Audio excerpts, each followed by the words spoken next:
Assalamualaikum warahmatullahi wabarakatuh.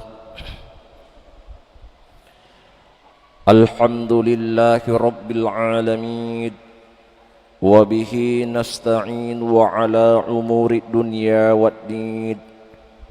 Wassalatu wassalamu ala ashrafil anbiya'i wal mursalin, Sayyidina wa maulana Muhammad wa ala alihi wa ashabihi ajma'in, amma ba'd. Jamaah asar yang dimuliakan Allah subhanahu wa ta'ala, di dalam Al-Quran surah Al-Bayyinah ayat 7, Allah subhanahu wa ta'ala berfirman, Innal ladzina amanu wa amilus solihati ulaika hum khairul bariyah. Sesungguhnya orang-orang beriman dan beramal soleh, mereka itu adalah makhluk yang terbaik di sisi Allah subhanahu wa ta'ala. Berdasarkan dalam ayat Al-Quran surah Al-Bayyinah yang saya sebutkan tadi, memberikan makna kepada kita semua bahwa perbedaan antara manusia, iblis dan malaikat, pertama, manusia itu adalah makhluk yang bisa diajar, berkembang dan diberikan amanah oleh Allah subhanahu wa ta'ala sebagai wakilnya Allah di dunia ini. Coba lihat dalam Al-Quran, wa idz qala rabbuka lil malaikati inni ja'ilun fil ardi khalifah. Sementara malaikat tidak diberikan kepercayaan oleh Allah untuk menjadi khalifah di muka bumi ini. Alasannya karena Al-Quran yang menjelaskan dalam Quran surat At-Tahrim ayat 6, la ya'sunallaha ma amarahum wa yaf'aluna ma yu'marun. Itu sifatnya malaikat, Pak. Malaikat tidak pernah bermaksiat, malaikat yang tidak pernah membangkang perintah Allah, dan dia kerjakan seluruh apa-apa yang dikerjakan oleh Allah, sami'na wa ata'na. Sementara iblis, bedanya dengan kita manusia dengan malaikat, berbanding lebih daripada 360 derajat dengan malaikat dan manusia. Itu bisa dilihat dalam Al-Quran, aba iblisa aba wastakbara wa kana minal kafirin.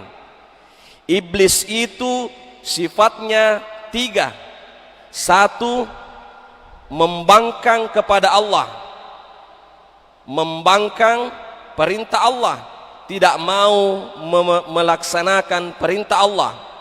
Yang kedua, wastakbara, sombong, selalu merasa paling benar, sifatnya iblis. Yang ketiga, wa kana minal kafirun, iblis itu adalah ingkar, menolak. Bukan berarti tidak percaya Allah, tidak pernah ketemu Allah.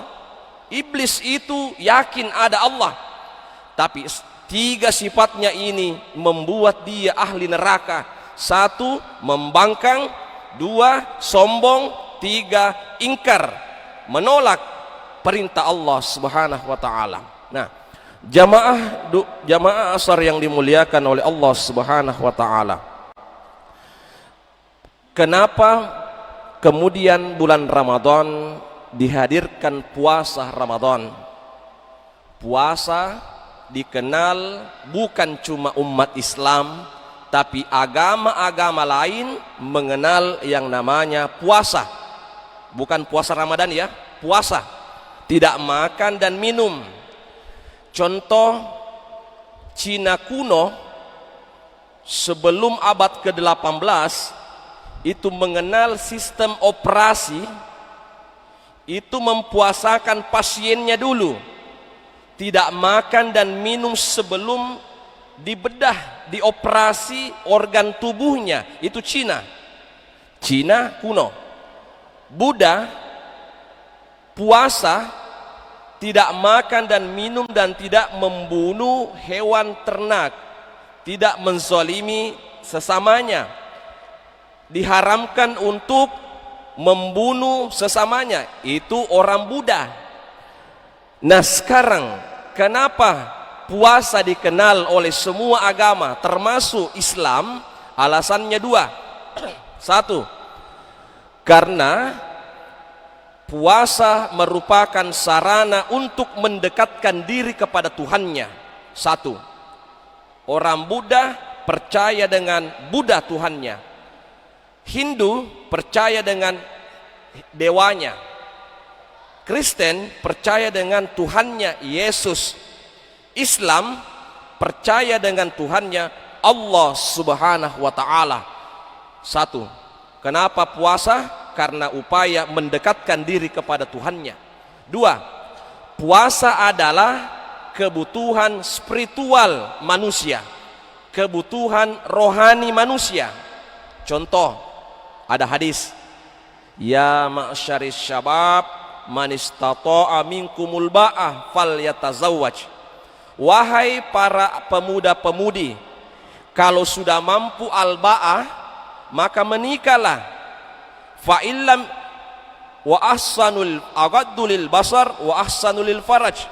Karena menikah itu bisa menjaga pandanganmu dari kemaksiatan dan menjaga kemaluanmu. Jadi dua tujuannya menikah. Fa illam yastati, kalau kamu anak muda belum bisa menikah, fa alaihi bissaum, maka puasalah dulu. Wahai anak muda, kalau tidak mampu menikah, belum cukup uang panaimu, belum jelas pekerjaanmu, berpuasalah dulu. Fa innalahu wijaun, karena puasa itu adalah obat bagi anak muda yang belum mampu menikah. Nah, sekarang al-ba'ah, apa itu al-ba'ah? Imam Nawawi rahimahullahu ta'ala menjelaskan adalah kemampuan berhubungan suami istri dan mampu menanggung beban. Itu al-ba'ah. Ada kan orang cuma mampu berhubungan suami istri, tapi kalau sudah menikah istrinya menderita, tidak ada yang bisa dibelanja. Makanya al-ba'ah di situ dua maknanya menurut Imam Nawawi, mampu berjima, berhubungan suami istri, dan mampu menanggung beban istrinya. Itu. Oke, yang terakhir yang saya ingin sampaikan jamaah, kenapa kemudian Nabi membagi 3 Ramadan? Ramadan pertama disebut rahmah. Rahmat itu Pak adalah limpahan pahala, pahala ganjaran pahala. Yang kedua, pertengahan Ramadan disebut ampunan Allah. Dan terakhir Ramadan kita sudah berada pada malam ke-25 nanti insyaallah, itu akhir Ramadan adalah pembebasan dari api neraka. Sekarang ada orang nanti menghitung amalnya, ditimbang amalnya nanti di hadapan Allah. Fa amma man thaqulat mawazinuhu fahuwa fi 'isyatir radiyah wa amma man khaffat mawazinuhu fa ummuhu hawiyah. Siapa yang timbangan amalnya lebih berat kebaikannya daripada keburukannya, maka surga baginya. Siapa yang berat timbangan keburukannya daripada kebaikannya, neraka hawiyah tempatnya. Pak, ada orang ditimbang nanti amalnya, misalnya contoh 1000 amalnya, pahalanya dihitung, dosanya 2000 dosanya, berat kesalahan daripada pahala. Maka Allah memberikan kesempatan pada Ramadan kedua, 10 Ramadan kedua, yaitu ampunannya Allah Subhanahu wa ta'ala dan pengenap wong Allah ta'ala. 2000 kita punya dosa, 1000 pahala. Tidak mungkin masuk surga Pak kalau hitung-hitung matematika. Hitung-hitung matematika ditimbang nanti Pak. Apalagi kalau 1000 pahalanya, 20.000 dosanya. Astagfirullah. Apalagi kalau tidak ada amalnya, ditimbang. Apanya mau ditimbang kalau tidak ada amal? Nah sekarang, pintu kedua, pintu magfirah, ampunan Allah ada. Kapan? 10 Ramadan kedua, malam 11, 12 sampai 20. Nah itu ampunan Allah. Ternyata ketika ditimbang masih ada sedikit dosanya. 2000 dosa ternyata sudah terhapus 1980, tinggal 20 dosanya masih ada. Maka Allah memberikan kesempatan 10 malam terakhir. 10 malam terakhir. Nah ini 10 malam terakhir insya Allah istiqamah.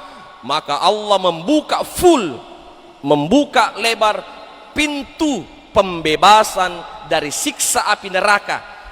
Kata Imam Nawawi, kalau Allah membuka pintu pembebasan api neraka, maka timbangan ini sudah tidak berlaku lagi. Maka insya Allah umat Islam dimasukkan ke dalam surga tanpa dihisap lagi. Mudah-mudahan ada manfaatnya. Assalamualaikum warahmatullahi wabarakatuh.